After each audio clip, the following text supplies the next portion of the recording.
नमस्कार। आप देख रहे हैं 4 PM और मैं हूं अभिषेक मिश्रा। देखिए, कल इंडिया गठबंधन की बैठक हुई है और इस बैठक के बाद एक बार फिर तेजस्वी यादव की टेंशन पप्पू यादव ने बढ़ा दी है। पप्पू यादव को कोई भाव दे या न दे, कम से कम कांग्रेस भाव दे रही है। और ये ठीक है कि पप्पू यादव कल होने वाली इंडिया गठबंधन की बैठक में नहीं बुलाए गए, लेकिन पप्पू यादव को जो पार्टी अपना एसोसिएट मेंबर मानती है, यानी कांग्रेस, कांग्रेस के प्रदेश अध्यक्ष और प्रदेश प्रभारी कृष्णा अल्लावरू भी इस बैठक में मौजूद थे। और इस बैठक के खत्म होने के बाद पप्पू यादव का जो बयान आया है, वो तेजस्वी यादव के लिए, आरजेडी के लिए टेंशन बढ़ाने वाला बयान है।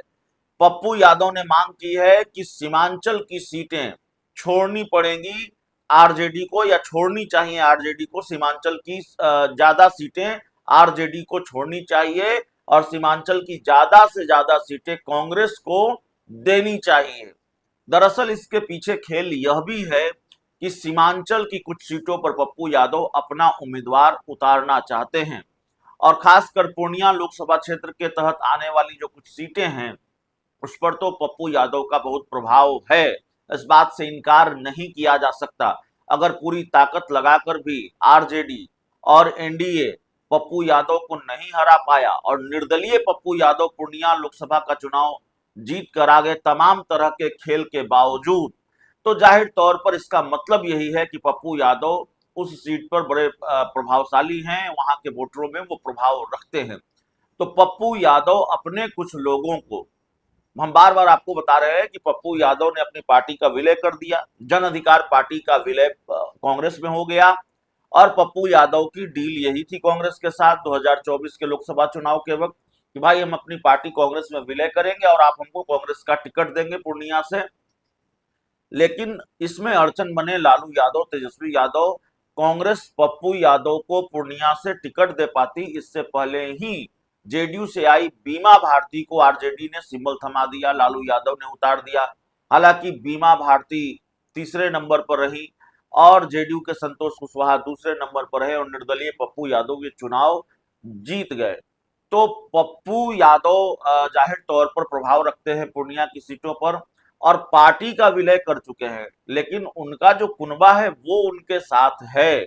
पप्पू यादव को अपने लोगों को एडजस्ट करना है, अगर अपने कुनबे को बचाए रखना है तो पप्पू यादव चाहते हैं कि उनके कुछ लोगों को टिकट दे। और कांग्रेस के बड़े नेताओं से जब भी बातचीत हुई हमारी, उन्होंने इस बात से इनकार नहीं किया, उन्होंने बिल्कुल इसको खारिज नहीं किया कि पप्पू यादव को भाव नहीं मिलेगा, उनको सीटें नहीं मिलेगी। अब 2 4 5 कितनी सीटें मिलेंगी ये तो आगे तस्वीर साफ होगी।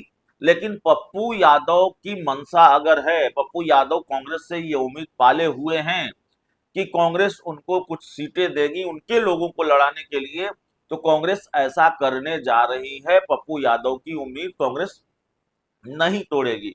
पप्पू यादव ने कहा है कि कोसी और सीमांचल कांग्रेस की जमीन है, ऐसे में राष्ट्रीय जनता दल से आग्रह करूंगा कि वह इस इलाके में कांग्रेस के लिए सीटें छोड़े।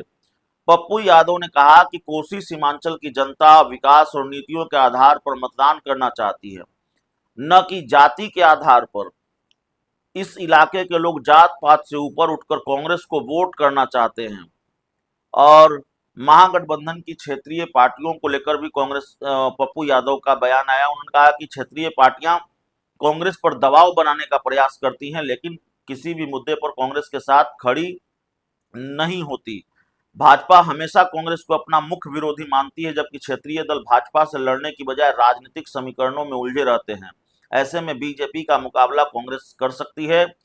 और पप्पू यादव ने ये बयान दिया है, वो डिमांड कर रहे हैं कि भाई आरजेडी ज्यादा से ज्यादा सीटें सीमांचल में कांग्रेस को दे। हमारे पास जो आंकड़े हैं वो आंकड़ा भी हम आपको रख देते हैं। कांग्रेस का स्ट्राइक रेट 2020 के विधानसभा चुनाव में आरजेडी से बेहतर रहा है, सीमांचल के इलाके में खासकर। सीमांचल के इलाके में कांग्रेस का प्रभाव रहा है, और पप्पू यादव जो कह रहे हैं कि सीमांचल के लोग कांग्रेस को वोट देना चाहते हैं, तो 2020 का जो आंकड़ा है उस हिसाब से तो पप्पू यादव की बात सही लगती है। देखिए, हमारे पास जो आंकड़ा है वो हम आपको बताते हैं। बिहार के सीमांचल इलाके में विधानसभा की कुल 24 सीटें हैं और इसमें 4 जिले हैं, किशनगंज, अररिया, पूर्णिया और कटिहार, ये लोकसभा के क्षेत्र भी हैं। और किशनगंज में 4 सीटें हैं, किशनगंज, बहादुरगंज, ठाकुरगंज, कोचाधामन। अररिया में 6 सीटें हैं, अररिया, नरपतगंज, रानीगंज, फारबिसगंज, जोकीहाट, सिकटी। और पूर्णिया में 7 सीटें हैं, अमौर, बैसी, कसबा, बनमनखी, रुपौली, धमदाहा, पूर्णिया।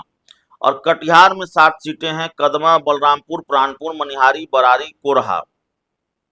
तो सीमांचल की 9 सीटों पर आरजेडी ने अपने उम्मीदवार 2020 के विधानसभा चुनाव में उतारे थे और कांग्रेस ने 7 सीटों पर उम्मीदवार उतारे थे, सीपीआई एमएल ने 4 सीटों पर उम्मीदवार उतारे थे।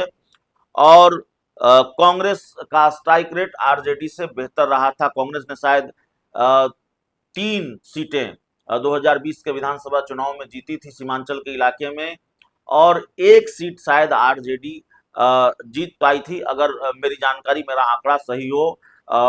थोड़ी बहुत त्रुटि अगर हो तो दर्शकों से हम बहुत माफी चाहेंगे, लेकिन कांग्रेस का स्ट्राइक रेट बहुत बेहतर रहा था। कांग्रेस 3 सीटें, कदवा, कसबा और किसी सीट पर कांग्रेस ने अपना कब्जा जमाया था सीमांचल की इस सीट पर। तो सीमांचल में कांग्रेस का परफॉर्मेंस आरजेडी के मुकाबले बेहतर रहा है।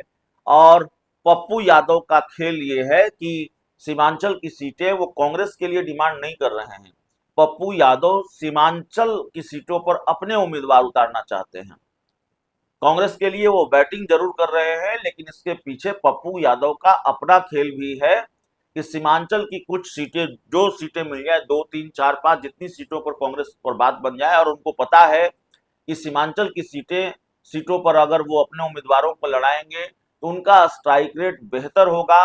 पप्पू यादव को अपना प्रभाव पता है, और ये बात बिहार की राजनीति का स्थापित सत्य है कि मौजूदा वक्त में कम से कम पप्पू यादव ने सीमांचल में खुद को साबित किया है। पूर्णिया में तो साबित किया ही है। पूर्णिया में पप्पू यादव का प्रभाव है, इस बात से कोई इनकार नहीं कर सकता। और सीमांचल में भी पप्पू यादव का प्रभाव है, इस बात से कोई इनकार नहीं कर सकता। तो पप्पू यादव को लगता है कि सीमांचल की कुछ सीटों पर अगर वो अपने उम्मीदवार उतारेंगे तो जाहिर है उनका स्ट्राइक रेट बेहतर होगा, उनके हिस्से कुछ सीटें आएंगी, उनके लोग चुनाव जीत कर आएंगे। तो एक यह खेल भी है। भाई बहरहाल पप्पू यादव ने तेजस्वी यादव को टेंशन में डाल दिया है। अब कांग्रेस की ये डिमांड या पप्पू यादव की ये डिमांड मानती है आरजेडी कि नहीं मानती है, देखना पड़ेगा। पप्पू यादव डिमांड कर रहे हैं, और पप्पू यादव की डिमांड से आरजेडी की बेचैनी या आरजेडी का गुस्सा कितना बढ़ता है बताने की जरूरत नहीं है। तेजस्वी यादव और लालू यादव को फूटी आंख पप्पू यादव नहीं सुहाते। ऐसे में सीमांचल की सीटों पर क्या टकराव बढ़ेगा, यह भी देखना होगा। बहुत बहुत धन्यवाद।